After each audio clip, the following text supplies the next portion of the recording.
Saturday, everyone. Today is the last installment in our 3 episodes on Australia's Bushrangers, which originally came from hosts Sarah and Deblina in 2011. This one first came out on September 21st of that year, and it covers later bushrangers and changes to the law that changed the way the legal system was working in Australia. We said this on the prior 2 classics, but we'll say it again. This episode is 8 years old. If we were recording it today, we would use different, more modern language in terms of talking about criminal justice and incarceration, as well as Australia's Aboriginal people. But otherwise, just keep that in mind and enjoy. Welcome to Stuff You Missed in History Class, a production of iHeartRadio's How Stuff Works.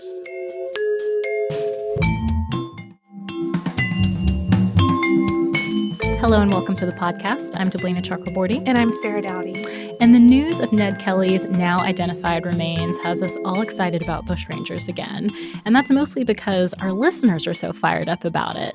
When the news of his remains being identified came out, as we mentioned in the first part to this podcast, we got emails from all over the world. Our inboxes exploded with Ned Kelly subject lines. Indeed. So last time we started out by talking about Ned's remains being found and the news about that. But we also talked about guys who weren't Ned, the earliest bushrangers in Australia who laid the foundation for later gangs like the Kelly Gang. And these men were mostly convict bolters, which means they were transported felons who escaped prison or the settlements and turned to a life of crime. But in 1853, the British Parliament passed the Penal Servitude Act, which ended most transportation sentences. And after that, the typical bushranger went from being a foreign-born convict to being a native-born Australian, complete with a thorough knowledge of the land. And that's pretty important. But another thing that's important is to figure out the motivation for this new generation of bushrangers, since they weren't just already convicted criminals. There were really a few things at play, and the first one was gold. So the discovery of gold in Australia, specifically in Victoria and New South Wales, was a really big motivator of bushrangers in the 1850s. It gave them access to great wealth that they could convert to cash really pretty easily. And it helped that the gold fields were easy to bail up. Essentially, they were isolated and the police were often neglecting their duties. Many were jumping ship to join the gold rush themselves. And because gold had to be shipped across these lonesome, long stretches of territory, they were really the perfect target for ambushes. But there was another factor at play, too, besides just gold, which seems pretty obvious. Yeah, it was land. So while the Aborigines had probably one of the most peaceful attitudes toward land holding that you can imagine, things changed dramatically when the first European settlers arrived. And by the time the period we're discussing rolled around, a real beef had developed between the 2 subgroups of white Australians who were rural, and that was the rich squatters on one side and poor selectors on the other. So just a little background on that. So initially, squatters in Australian history were just like squatters anywhere else. They were illegal occupiers of land, in this case, grazing land outside of the legitimate crown settlements. But by the 1840s, it was clear that squatters were developing the country's wool industry and becoming a political force of their own. They were allowed leases at that point, and many grew very, very rich.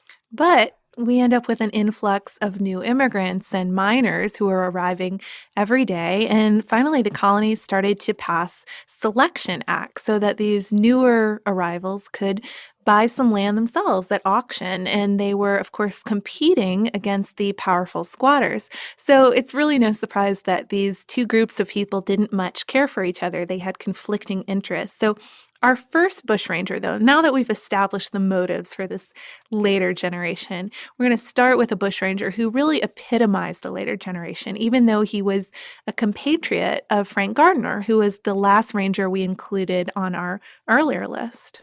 Yeah, his name was Brave Ben Hall, or just Ben Hall, but they call him Brave Ben Hall, and he knew the countryside really well. He knew horses, and he was Australian-born. He was born May 9th, 1837 in New South Wales, and he was the son of 2 ex-convicts. His father actually met his mother when she was at the female convict factory. Well, and I like starting with him, too, because he is really, truly the second generation here, the son of convicts. How perfect. Exactly, and he grew up working with horses and cattle while his father ran a successful farm and worked as an overseer. And Ben, the interesting thing about him, though, is even though he was the child of 2 convicts, he seemed initially on track for this kind of hardworking agricultural life, the same life that his parents were leading at the time, basically. Or that they were at least cultivating. Right. He took on a lease on land in Sandy Creek, and he married his neighbor, Bridget Walsh, on Leap Day in 1856 in a Catholic ceremony. But then, just like a Western movie, poor treatment in the hands of the law is what made him abandon this peaceful life. Or at least that's what we think. Evidence about this part of his life is a little bit sketchy, but there are 2 wrongful arrests, and the first occurs April 1862 on the orders of Sir Frederick Pottinger, and the charges were armed robbery and being an accomplice to none other than bushranger Frank Gardner, not a guy who you want to be associated with if you're on the right side of the law.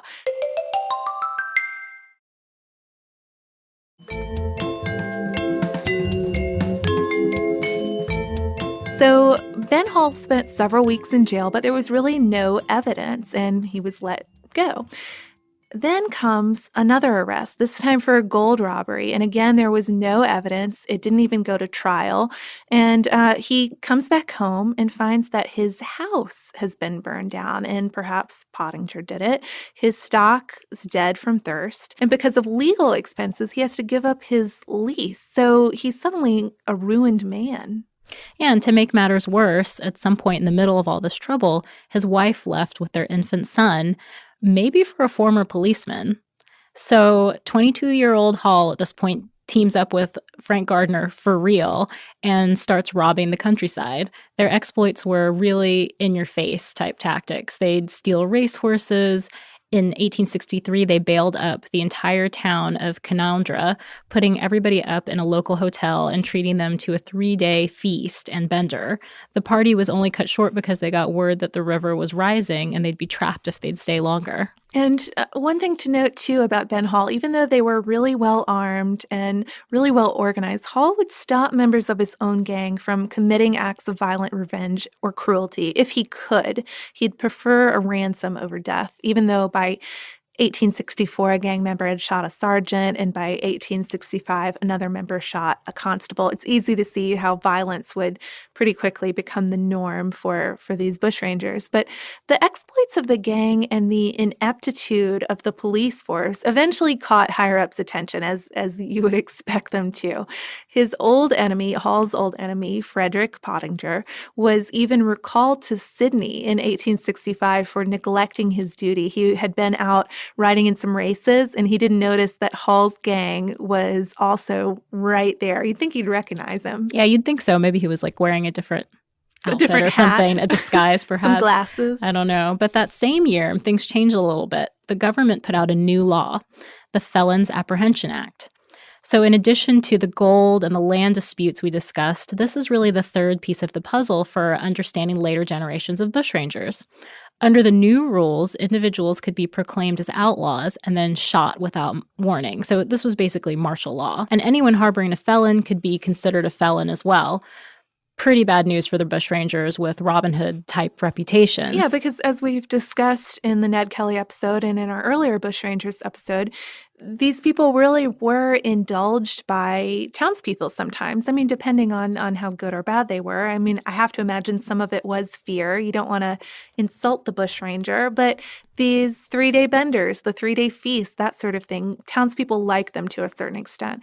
So with this new law and a 1,000-pound reward on his head, Hall decided that he was going to call it quits, but he was betrayed by a friend, and troopers showed up at his hiding place May 5th, 1865, shot him in the back, then shot him 30 more times. And that was pretty much the end of the notorious Hall gang. The last 2 members of his gang were also shot or executed within the next few months. But he did get some ballad immortality, though, courtesy of Hall's brother-in-law. And I'm going to force the rhymes here to make this work. Dargan he was chosen to shoot the outlaw dead. The troopers then fired madly, filled him full of lead. They rolled him in a blanket and strapped him to his prod, and led him through the streets of Forbes to show the prize they had. But, we're going to make it work. So that was the end of Ben Hall. But we have another bushranger who's not such a cheery-sounding fellow. No, he's not quite as likable. So first we should say that the notoriety of Ben Hall's gang and the ineptitude of the police are often credited as the reason behind the Felons Apprehension Act of 1865.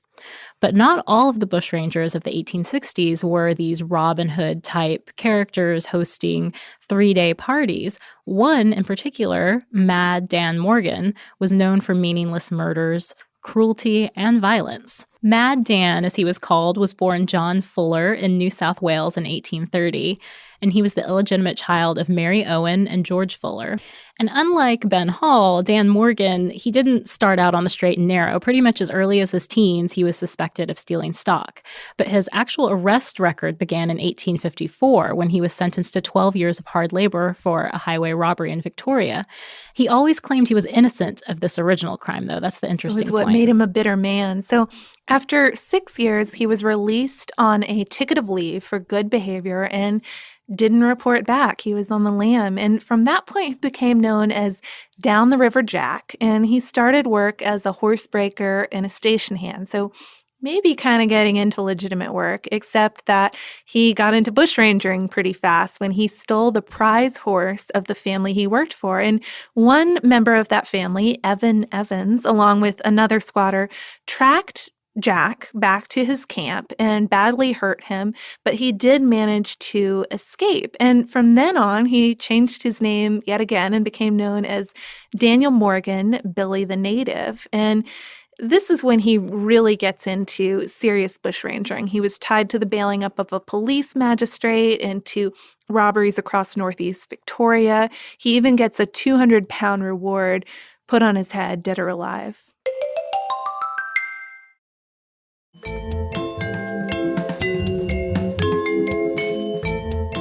By the next year, in 1864, he drove up the price on his head considerably by shooting the overseer John McLean, and just a few days later, a police sergeant too. So now there's a 1,000-pound reward on his head. And by September, another sergeant was killed, and Morgan claimed responsibility for that too. So it just kept snowballing. Escalating. Morgan was quite different from some of the other rangers we've discussed. He usually worked alone, for example, or if he had accomplices, they'd change from job to job. So he didn't have one crew or gang that he worked with the entire time. He'd sometimes be remarkably cruel, too. He would force groups of Chinese workers to sing and dance before shooting one in the arm. He also forced the wife of a homesteader against a fire until her skirt caught fire.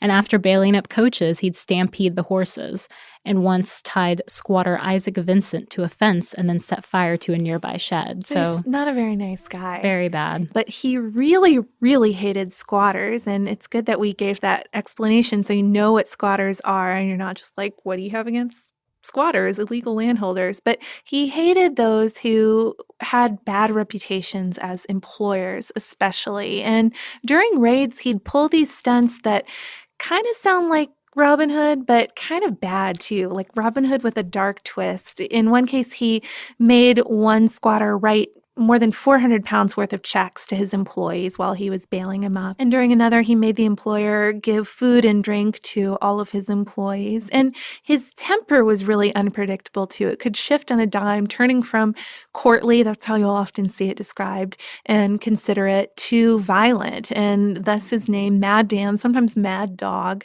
And it's this element of his personality, that unpredictable temper, plus his 5'10" frame, his dark beard, and this very hooked bird-like nose that made people seriously afraid of him. And he worked on that fear. He would kill informants without question. I mean, that's probably part of the reason why he worked alone and switched up his partners so frequently. But he was a scary guy. Eventually, though, his reputation did catch up with him. In the early months of 1865, Morgan pulled 6 major robberies before the passing of the Felons Apprehension Act. And the day that it did pass, April 8th, 1865, he committed his last crime. I mean, what timing, right? Exactly. He bailed up a homestead in Northeast Victoria, Pretty standard stuff from Morgan, right? But what he didn't know was that the co-owner of the station, a man named George Rutherford, lived really nearby. And a nurse at the station, Alice Keenan, managed to get word to Rutherford about what was going on, and he rounded up a posse of workers, local men, and police to wait for Morgan's appearance in the morning. So when Morgan emerged in the morning to steal a horse, he was shot in the back, and he died by that afternoon. But they didn't just bury him. No, they didn't. They cut his beard, skin and all, off of his face and sent his severed head to a Melbourne anatomy professor. Yeah, the beard thing is usually described as being flayed off his face, which I think is so horrible. What a gross souvenir, but kind of a grisly end for Dan Morgan. Well, definitely a grisly end. But these bushrangers have obviously continued to capture the imagination of Australians and really people around the world. And we talked a little bit about Ned Kelly movies and spin-offs and things, but fortunately, there are spin-offs regarding other bushrangers too. It's not all about Ned, as I hope we've proved with this podcast series. Yeah, just an example of a few of the films that are out there about other bushrangers. There was a 1976 film called Mad Dog Morgan, starring Dennis Hopper. He sounds like a really good Mad Dog Morgan. Yeah, definitely. 1953, there was another movie called Captain Thunderbolt, made by Cecil Holmes. And there are several movie adaptations of the novel Robbery Under Arms by Rolf Boulderwood, and those feature bushranger Captain Starlight, whose real name I believe was Harry Redford. And finally, there's a movie called Ben Hall, Notorious Bushranger, which was made in 1911.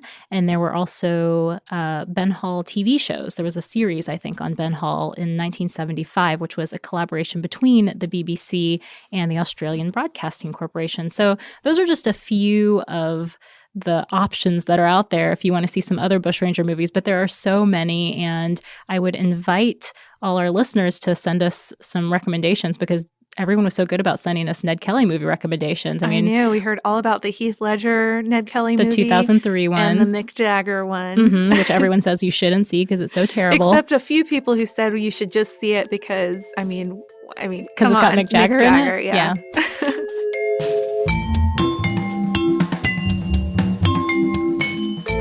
Thank you so much for joining us today for this Saturday Classic.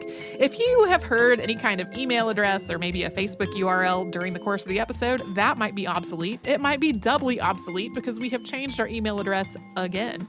You can now reach us at historypodcast@iHeartRadio.com, and we're all over social media at Missed in History. And you can subscribe to our show on Apple Podcasts, Google Podcasts, the iHeartRadio app, and wherever else you listen to podcasts. Stuff You Missed in History Class is a production of iHeartRadio's How Stuff Works. For more podcasts from iHeartRadio, visit the iHeartRadio app, Apple Podcasts, or wherever you listen to your favorite shows.